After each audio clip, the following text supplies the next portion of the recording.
Hey YouTube, gonna do a quick little knife review here.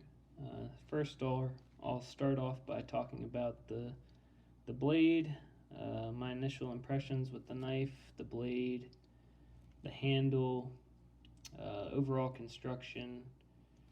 Then I'll move on to the sheath and give my impressions on that, and then I'll give my recommendation whether I think you should spend your hard-earned money on this knife or not. Kind of compare it to one or two other options and go from there. So let's start off with the knife itself. So this is Benchmade's Steep Country here. Comes in this orange handle, and then there's also a version with the black handle. And there's also another version with the gut hook with the orange handle. For me, the gut hook kind of goes against everything I've been taught growing up around knives.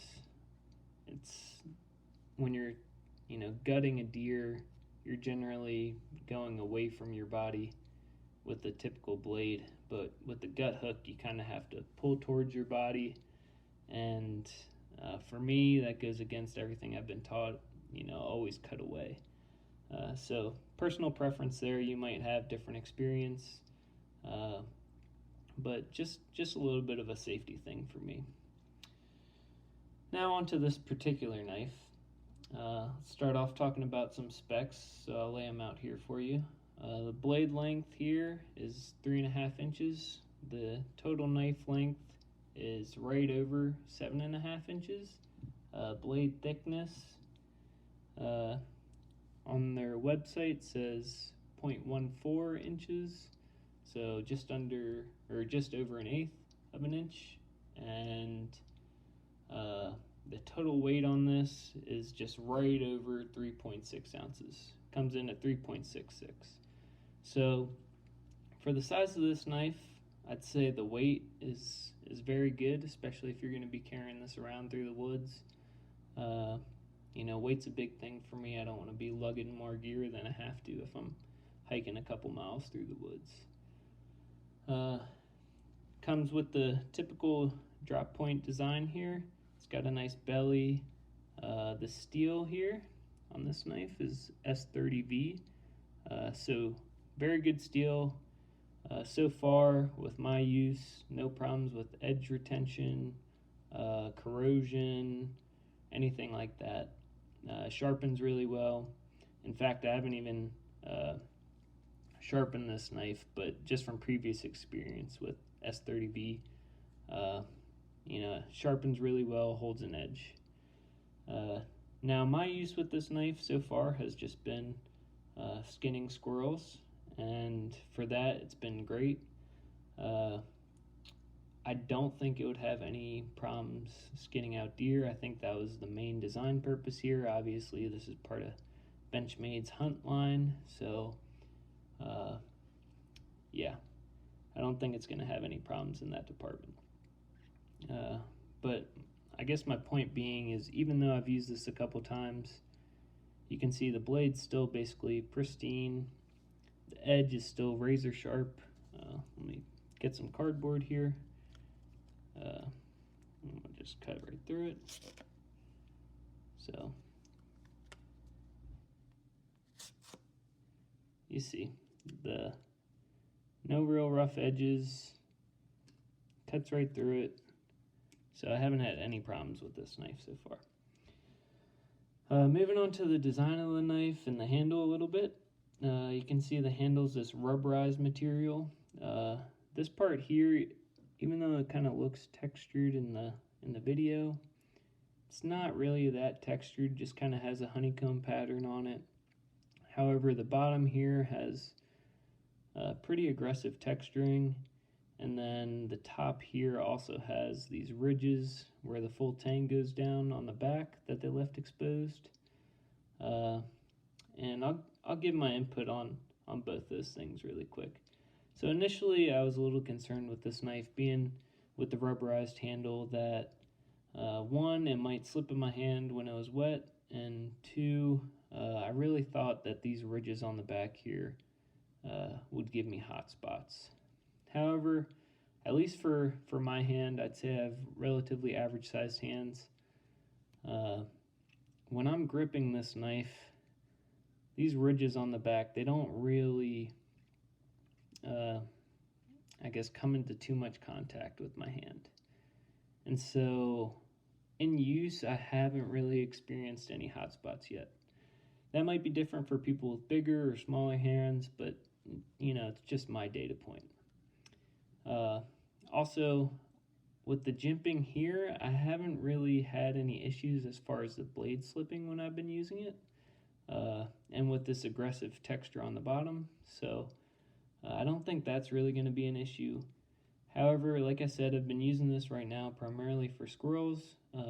Rifle season for deer hasn't opened up yet in my state, and so my one concern that I still haven't gotten to test out yet is whether or not this handle is going to be slippery once it gets some blood on it from skinning out a deer, because obviously squirrels are much smaller. You don't really have nearly as much blood or chance for it to get on the handle. The bottom of this handle has a lanyard loop, so if you wanted to carry it in a different way than the sheath, or if you just want a lanyard loop to put your hand in while you're using the knife, so that if you drop it, it doesn't come out, then that's an option for you. These 2 points on both sides are obviously if you want to choke up on the knife while you're doing some more fine skinning work. And one point that I would say with this, at least for me, I have medium-ish sized hands, and this front jimping right here is just a little too far for me. If it was a 1/4 of an inch back or 1/2 an inch back, it'd be better, but it's just a little too far forward for me. It might be different if you have bigger hands, but if you have smaller hands, you'll probably find the same thing. Moving on to the sheath here, this is probably my one main gripe with this knife. This is Benchmade. I have a couple other Benchmade folding knives I'll probably do a review on, but this is my first fixed blade with them, and I'm not impressed with this sheath.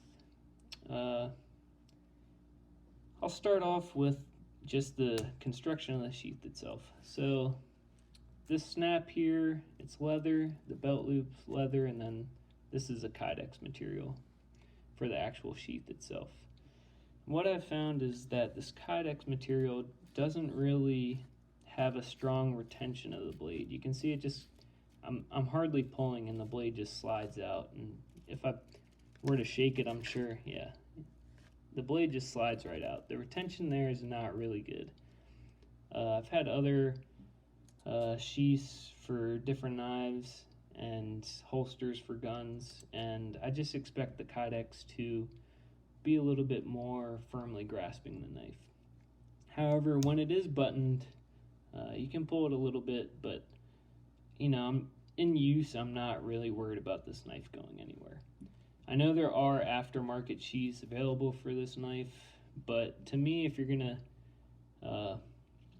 pay for a Benchmade and have a knife made by Benchmade, you'd really expect the quality to be a little bit better. The other thing that I found in use of this knife is that this belt loop right here it's huge, and at least for the belts I'm wearing.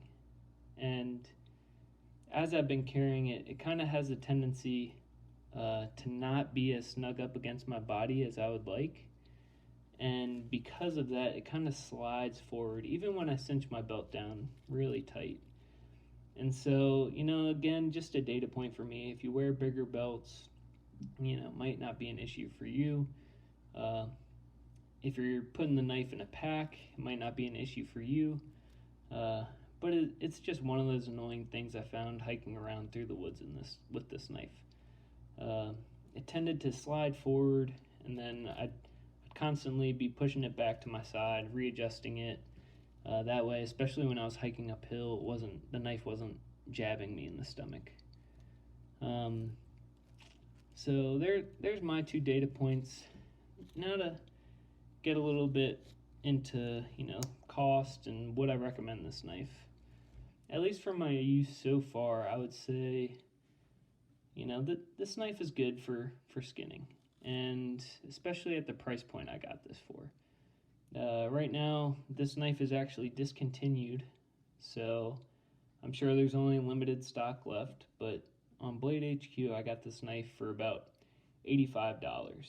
And with S30V steel, typical Benchmade lifetime warranty, I thought this was a steal itself. And I would recommend this knife to pretty much anyone who's doing any sort of serious hunting, serious skinning, whether it be small game, large game. You know, the blade isn't too long for small game. For large game, it works just as well, I'm assuming, although I haven't put that into practice yet. And although Benchmade does offer a newer model with the saddle mount and skinner, the price point is, you know, depending on which model, it's $20 to $50 to $100 more than this knife right here right now. And I'll roll those numbers in. So yeah, take it for what it is. For $85, I really think you're getting a steal, and you won't really go wrong with this knife. But anyway, this is my first review on YouTube, so let me know what you think. Leave any comments, questions, or concerns below, and I'll try to get back to you. But thanks for watching.